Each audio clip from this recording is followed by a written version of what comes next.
que vous allez bien, moi ça gaze. Aujourd'hui ce qu'on va faire c'est une recette toute simple de pain à burger.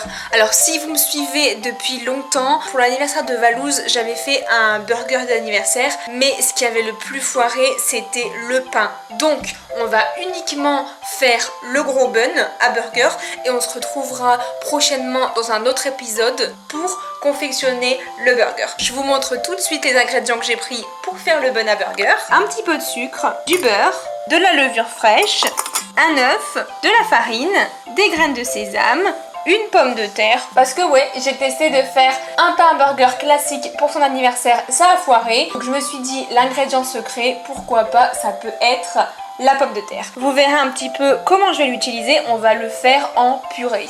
Un petit peu d'eau et du sel. Je vais aller mettre mon petit tablier. En attendant, n'oubliez pas les petits pouces bleus et abonnez-vous. Générique.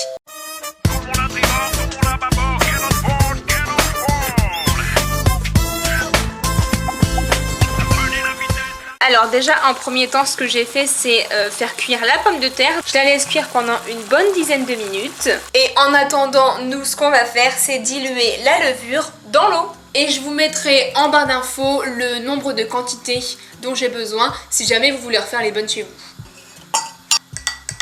Alors mes pommes de terre sont cuites, ce qu'on va faire c'est on va les mettre dans le blender pour faire de la purée.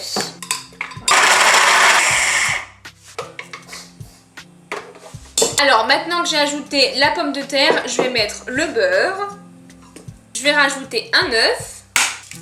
Hop, un peu de sucre. La pincée de sel. Je vais commencer à bien mélanger l'ensemble. Une fois que tout est bien intégré, on va ajouter la levure avec l'eau. On va l'ajouter en 2 fois. Voilà. Et ensuite la dernière chose du coup pour former la pâte, et il reste à mettre la farine. Alors par contre la farine je la mets vraiment petit à petit, hein. On va pas la mettre d'un coup. Là ça commence à être un petit peu plus dur. Faudra sortir les muscles.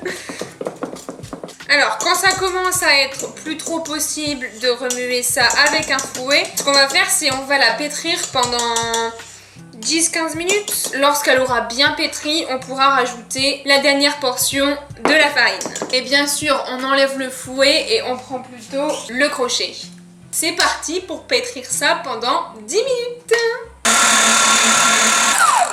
Qu'est-ce qu'elle donne ma petite pâte? Elle est parfaite là. Et bien ce qu'on va faire, c'est on va rajouter du coup la fin de la farine. On va pétrir à nouveau pendant une petite minute pour bien intégrer la farine. Et voilà, je viens de finir la dernière étape pour pétrir la pâte. Alors ce qu'on va faire c'est, on va faire lever la pâte et je vais la faire lever toute une nuit. J'ai repris un tout petit peu de farine que je vais mettre dans le fond de mon saladier. Voilà, comme ça va pas coller quand je vais mettre la boule de pâte dedans. Alors je vais essayer d'utiliser la maryse pour pas que ça colle trop à mes doigts. Allez. Et voilà ma bonne petite pâte à bun à burger. On va la recouvrir de film étirable. Et je vous dis à dans 24 heures. Et me voilà 24 heures après avoir laissé reposer ma petite pâte au réfrigérateur. Tadam! Regardez-moi ça. Alors elle a bien gonflé. Juste avant d'aller dormir hier soir, j'ai fait une petite photo. Je vous la mets juste là. Elle avait gonflé de ouf. Ce qu'on va faire c'est on va enlever le film étirable et on va la dégazer. Allez c'est parti. Je vais me fariner un petit peu les doigts pour pas que ça colle.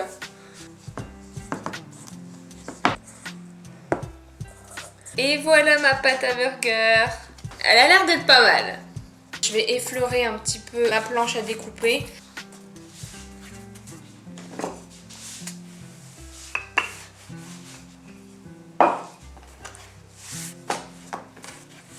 En tout cas, elle se travaille hyper bien.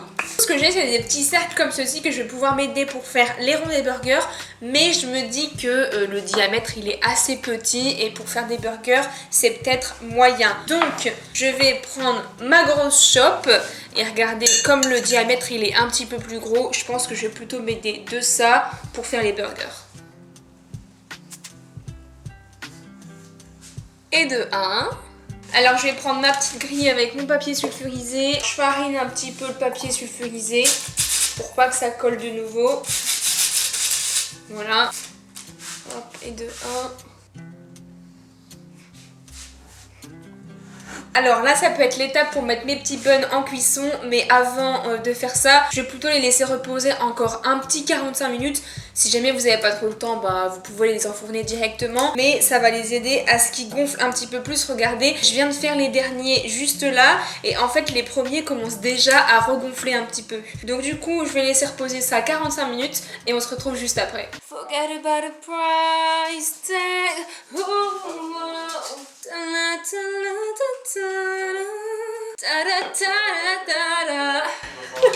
Ça, c'est la musique de la victoire. Putain, regardez mes buns. Ils ont bien gonflé là. Ça a moins gonflé par rapport aux autres. Comme je vous ai dit tout à l'heure, c'est probablement parce que je les ai fait en dernier. Mais ceux-là, franchement, ils sont vraiment beaux. Alors nos buns à burger sont prêts pour aller cuire au four pendant 10-15 minutes. Ce qu'on va faire juste avant de les enfourner, c'est les badigeonner un tout petit peu de lait. On va saupoudrer forcément un petit peu de graines de sésame. Ce que je vais faire juste maintenant, c'est préchauffer le four à 170 degrés. Lorsque vous badigeonnez un petit peu vos buns, faites ça très délicatement parce que sinon ça va retomber. On va saupoudrer de graines de sésame. Et bah c'est parfait tout ça. Qu'est-ce que vous en pensez? Ça va partir au four.